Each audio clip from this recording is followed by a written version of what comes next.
Sino ba naman ang hindi mapapawaw dito sa kapag ganito yung makikita mo? Siyempre masasabi mong, "Wow! Gusto mo rin ba yung makita yung ganito?" Well, eto panoorin mo.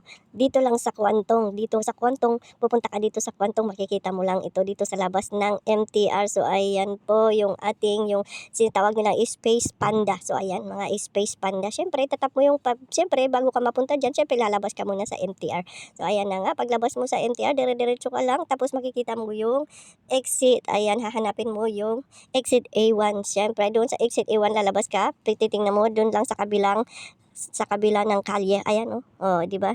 Paglabas mo lang diyan is makikita mo na 'yan. Oh, 'di ba?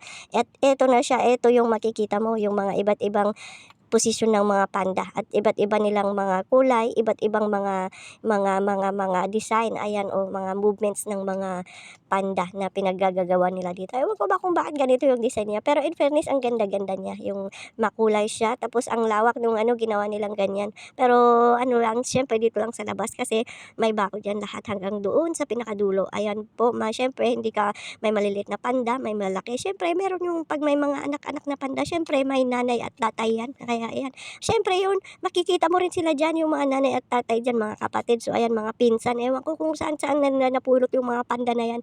Pero talaga 'pag napagpunta mo diyan, ang ganda niya. Oh, ayan, oh. May mga Christmas trees, ayan. Siyempre Christmas na Christmas kaya makulay na makulay silang lahat. So ayan, gaya ng buhay mo makulay, ayan. Pero dapat yung pagkakulay niya is laging makulay. Kahit anong problema ang darating, siyempre dapat laging masaya. Ganyan talaga ang buhay, o 'di ba? Siyempre may ano pa yan, may kung ano-ano pa yang nasabit. Ayan, oo, tingnan niyo itong panda na 'to, o 'di ba? Ganyan lang dapat yung ginagawa natin sa buhay yon. Pati tehaya, kung minsan patagilid, o, ay 'di ba, o tingnan niyo yan, o. Oh, sidekick yan. Sina-sidekick lang natin yung mga problema. Ganyan, ganyan dapat yung mga posisyon. Oh, 'di ba?